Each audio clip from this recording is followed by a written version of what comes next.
नाजरीन अदाब, उर्दू खबरों में आपका खैर मकदम है। मैं रजिया सुल्ताना। सबसे पहले नजर डालते हैं अब तक की खास खबरों पर। वजीर आजम नरेंद्र मोदी गुजरात के 2 रोजा दौरे पर। उन्होंने कहा कि भारत की तरक्की और फरोग का जिक्र पूरी दुनिया में हो रहा है।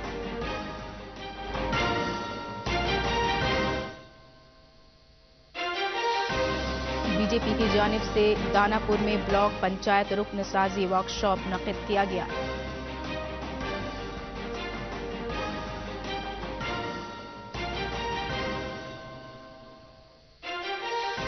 दही तरक्यात के वजीर श्रवण कुमार ने बिहार के साथ सौतेला रवैया बरतने का मरकजी हुकूमत पर इल्जाम लगाया।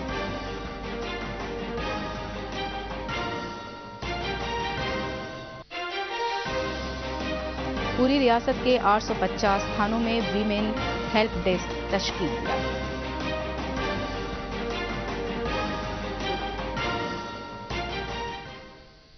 और अब खबरें तफसील से। वजीर आजम नरेंद्र मोदी ने कहा कि भारत की तरक्की और फरोग का जिक्र पूरी दुनिया में हो रहा है। गुजरात के 2 रोजा दौरे पर गए वजीर आजम ने मेहसाना में एक जलसा आम से खिताब करते हुए कहा कि पूरे मुल्क के साथ साथ शुमाली गुजरात के तरक्की हो रही है। इससे पहले वजीर आजम ने रियासत के कई तरक्याती प्रोजेक्टों का इफ्तिताह और संग बुनियाद रखा।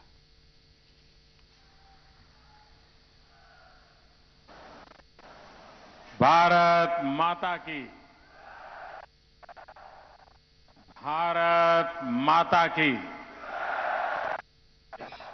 ગોવિંદ ગુરુજીનું પૂરું જીવન માં ભારતીની આઝાદીમાં, એના સંઘર્ષમાં અને આદિવાસી સમાજની સેવામાં અને સેવા અને રાષ્ટ્રભક્તિ એટલી તીવ્ર હતી કે બલિદાનોની પરંપરા ઊભી કરી દીધી અને પોતે એક બલિદાનીઓના પ્રતીક બની ગયા. મને ખુશી છે કે અમારી સરકારે ગયા વર્ષોમાં ગોવિંદ ગુરુજીની સ્મૃતિમાં માનગઢ ધામ, જે મધ્યપ્રદેશ, રાજસ્થાન અને ગુજરાતના આદિવાસી પટ્ટાના કેન્દ્રમાં છે, એમાં રાષ્ટ્રીય સ્તરે સ્થાપિત કર્યો અને એક બહુ મોટા અવસર તરીકે આપણે એને મનાવીએ છીએ. મારા વાલા પરિવારજનો, અહીં આવતા પહેલા માં અંબાના ચરણોમાં મને આશીર્વાદ લેવાનો મોકો મળ્યો. पटना जिले के दानापुर में भारतीय जनता पार्टी की तरफ से ब्लॉक पंचायत में मशरब वर्कशॉप का इनेकाद किया गया।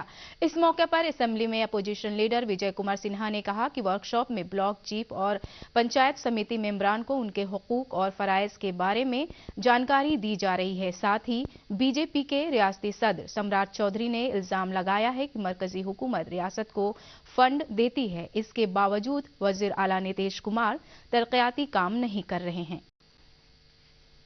जिस तरह से ये सरकार डिमोरलाइज हतोत्साहित कर रही है, हम इस तरह के पंचायत के प्रतिनिधियों को सशक्त करने के लिए केंद्र के द्वारा दी जा रही योजनाएं और जो उनका अधिकार है उसको एक तरह से कार्यशाला के माध्यम से प्रशिक्षित करने का, सशक्त करने का और जनता के प्रति सही जिम्मेवारी निभाने के लिए हम उनको इस कार्यशाला के माध्यम से पूरी बातों को अवगत करा रहे हैं कि 533 ब्लॉक में जहां 1.5 करोड़ का भवन बनना हो, वहां मात्र शुरुआत हुआ हो, जबकि 2 साल इसके बीत चुके। तो नीतीश जी, आप कैसा शासन चला रहे? क्या कर रहा है? सत्ता का क्या हनक है? सिर्फ पैसे को पास में रखकर क्या करना चाहते? अब देखिए। दही तरक्यात के वजीर श्रवण कुमार ने इल्जाम लगाया है कि मरकजी हुकूमत बिहार के साथ साथ सौतेला सुलूक कर रही है। नालंदा में नमानिगारों से बातचीत में जनाब कुमार ने कहा कि वजीर आजम रिहाइश मंसूबे में बिहार को 3 बरस का हदफ नहीं दिया गया है। प्रधानमंत्री आवास योजना में बिहार को 3 साल का लक्ष्य अभी तक नहीं मिला है। 3 साल मतलब 2018-19 में बिहार को लक्ष्य नहीं मिला, 2022-23 में लक्ष्य बिहार को नहीं मिला और 23-24 अभी चल रहा है, उसमें भी अभी बिहार को लक्ष्य नहीं मिला है। 13 लाख प्रतीक्षा सूची में आज भी बिहार के गरीब लोग आवास के इंतजार में हैं। कब भारत सरकार देती है, इसके लिए इंतजार बिहार के गरीब लोग कर रहे हैं। और भारत सरकार के जो मंत्री हैं ग्रामीण विकास विभाग के, वो लंबा लंबा भाषण बिहार में आके दे रहे हैं। कभी हिंदू मुस्लिम करते हैं, कभी मंदिर मस्जिद करते हैं, कभी अन्य तरह की बात बोल करके अपना टीआरपी बढ़ा रहे हैं, लेकिन बिहार के गरीबों को आवास कब देंगे इसकी चर्चा उनकी जबान से नहीं होती है।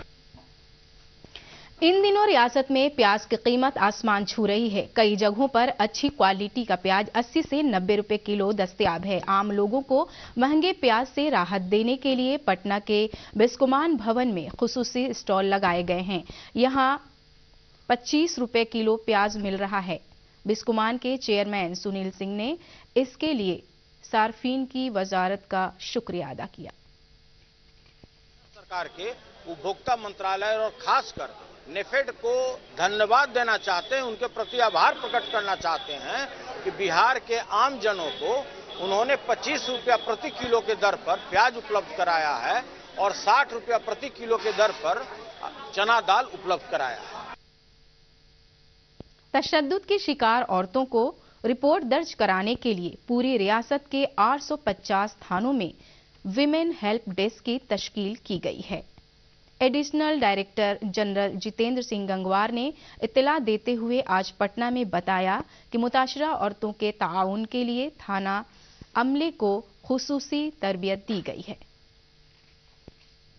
मतलब फर्स्ट कांटेक्ट पॉइंट में कोई भी महिला आती है तो महिला हेल्प डेस्क पर जाएगी, अपनी समस्याएं बताएगी, तो उनके महिलाओं के सहयोग के लिए और सौहार्दपूर्ण वातावरण उनको तैयार कराना, पीड़ितों और महिलाओं के मन में कानून और पुलिस के प्रति विश्वास बढ़ाना ताकि वो बेहिचक निडरता पूर्वक अपनी बात कह सकें, और महिलाओं को पुलिस की कारण प्रणाली बताना और उनको जो भी वैधानिक अधिकार है उसके बारे में जागरूकता देना, ये सभी कार्य महिला हेल्प डेस्क के द्वारा किए जा रहे हैं। तो महिला हेल्प डेस्क में जो हमारे कर्मी हैं उन सभी कर्मियों को महिला हेल्प डेस्क किस तरह से चलाना है उसका SOP भी निर्गत कर दिया गया। सहरसा के ऑडिटोरियम में इलाकाई फॉरेंसिक साइंस लेबोरेटरी का एहतमाम किया गया। इस 2 रोजा वर्कशॉप में सहरसा, सुपौल और मधेपुरा जिले के ख्वातीन पुलिस एहलकारों को जिनसी हरासानी के मामले में साइंसी हकीक पर मुबनी तरबियत दी गई। हेडक्वार्टर के DSP एजाज हाफिज मानी ने बताया कि वर्कशॉप के दौरान MSL टीम ने ख्वातीन पुलिस एहलकारों को हकीकी पेचीदगियों के बारे में बताया। चाहे नॉर्मल सेक्सुअल असॉल्ट हो या रेप के केसेस हो, उनमें एविडेंस कलेक्शन का बहुत इंपॉर्टेंट रोल होता है। इसके लिए एक किट होती है, उसके बारे में विशेष डिटेल से जो है ट्रेनिंग दी जा रही है। 2 दिवसीय ट्रेनिंग है। पहले दिन की ट्रेनिंग थियोरेटिकल ट्रेनिंग दी गई है और आज इसका डेमोन्स्ट्रेशन हो रहा है। कल कौमी यकजहती का दिन है। इससे पहले आज सीतामढ़ी जिले के सरस्वती विद्या मंदिर स्कूल में स्वच्छता ही सेवा के तहत स्कूल के अंदर और उसके आसपास सफाई की गई। इस प्रोग्राम में बच्चों ने जोशो खरोश से हिस्सा लिया। इस मौके पर वजारत इत्तलाआत व नशरियात के central communication bureau officer Javed Ansari ने कहा कि इस प्रोग्राम का बुनियादी मकसद लोगों को सफाई की तरगीब दिलाना है। इसी विद्यालय में एक परिचर्चा सह प्रश्नोत्तरी प्रतियोगिता का आयोजन किया जाएगा और साथ ही सरदार पटेल जी के जयंती के उपलक्ष्य में एक एकता दौड़ का भी आयोजन इस विद्यालय के बच्चों के साथ किया जाएगा।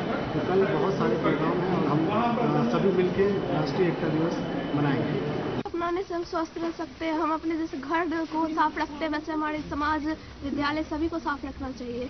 हमें हर जगह साफ सुथरा रखना चाहिए कि हमें बीमारी से दूर रहे और स्वस्थ रहे। स्वच्छता की सहायता से आसपास में स्वच्छता अभियान जागरूक।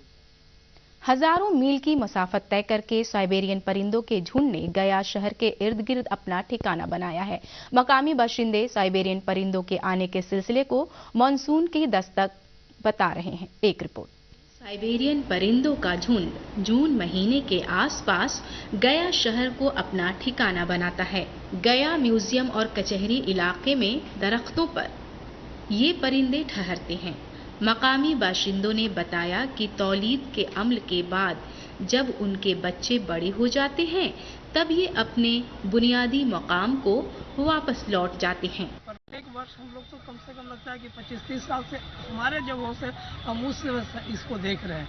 ये लोग आते हैं यहाँ पे और उसके बाद इस तरह के मतलब जो है लगभग यहाँ जो शहर में जो बड़े बड़े वृक्ष दिखते हैं उस पर इन लोग का रहना होता है और उसके बाद जो है यहाँ से फिर ये अपना जब समय पूरा होता है तो फिर ये फिर वापस चले जाते हैं। मौसमी बहार शुरू होते ही साइबेरियन परिंदों की वापसी का सिलसिला शुरू हो जाता है। गया शहर के लोगों के लिए दरख्तों पर गैर मुल्की परिंदों को देखना बहुत ही दिलकश होता है। उन्होंने बताया कि खास तौर पर ये परिंदे मछली खाते हैं। गया शहर के अंदर में ही ज़्यादातर रहते हैं, गया शहर से बाहर ज़्यादा कदा देखने के लिए मिलता है और जो मछली है मछली खाने के लिए ये ज़्यादा प्रसिद्ध है। मकामी बाशिंदे उन गैर मुल्की परिंदों को कोई नुकसान नहीं पहुंचाते हैं, बल्कि उन्हें देखने के लिए दूसरे मकामात से भी लोग यहां आते हैं। इतना इसका पैर में ताकत रहता है कि एक भी कनी पे बैठता है, इतना खूबसूरत देखने में लगता है। कभी कभी तो ऐसा होता है कि इस लोग के झुंड जब चलता है तो इतना अच्छा लगता है देखने में, सुनहरा ऐसा लगता है देखने में। और ये सरकारी आवास जहाँ जहाँ है उसी पे जहाँ पे पेड़ पौधा है उसी पे ये लोग अपना शरण देता है। हस्बेंड्री ऑफिसर निर्मल कुमार सिंह ने बताया कि ये गैर मुल्की परिंदे अमल तौलीब के लिए ठंडे मकाम से निकलकर 4 महीनों के लिए यहाँ आते हैं। इनका आगमन यहाँ पर बेसिकली बहुत शुभ माना जाता है। माना जाता है कि इनके आगमन से मानसून का आगमन होता है जो किसानों के लिए बहुत खुशी लाता है। इनकी अवधि लगभग 4 माह की होती है जिले में और ये प्रजनन के लिए विशेषकर आते हैं। जब प्रजनन जब अंडा देते हैं, अंडा को सेने के बाद जब बच्चे इनके बड़े हो जाते हैं तो ये वापस अपने शरणस्थली में साइबेरिया चले जाते हैं। गया से प्रेम प्रकाश के साथ ब्यूरो रिपोर्ट, दूरदर्शन समाचार, पटना। बिहार रियासती बीजेपी अक़लियती मोर्चा के इंचार्ज प्रतीक एडविन ने के दरवाजे से मेरी माटी मेरा देश अभियान के तहत इकट्ठा की गई मिट्टी बजरिया बस पटना रवाना की गई। बीजेपी के जिला सदर रूपक श्रीवास्तव ने हरी झंडी दिखाकर बस को रवाना किया। नेहरू युवा केंद्र के रुकन आर्यन अग्निहोत्री ने कहा कि अमृत कलश दिल्ली ले जाया जा रहा है। मेरा देश कार्यक्रम के तहत हम लोग दिल्ली जा रहे हैं। दिल्ली में जो कार्यक्रम हो रहा है उस कार्यक्रम में 7500 ब्लॉक से 7500 कलश जा रहा है। उस कलश में जो मिट्टी जा रही है उस मिट्टी से एक अमृत वाटिका बन रहा है। उस अमृत वाटिका में सभी मिट्टी का उपयोग किया जाएगा और उस कार्यक्रम में इस देश के यशस्वी प्रधानमंत्री माननीय श्री नरेंद्र मोदी जी भी आ रहे हैं। और आखिर में खास खबरें एक बार फिर। वज़ीर-ए-आज़म नरेंद्र मोदी गुजरात के 2 रोजा दौरे पर उन्होंने कहा कि भारत की तरक्की और फरोग का जिक्र पूरी दुनिया में हो रहा है।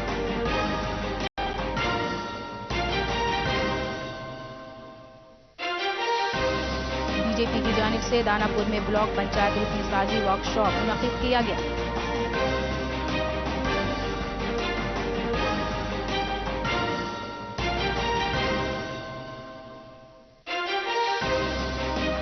दही तरक्कियात के वजीर श्रवण कुमार ने बिहार के साथ सौतेला रवैया बरतने का मरकजी हुकूमत पर इल्जाम लगाया।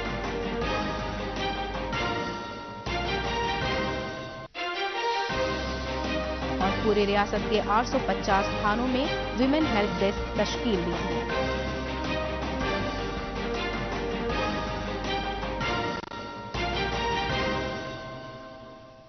और इसके साथ ही इलाकाई खबरों का ये बुलेटिन खत्म हुआ। आदाब।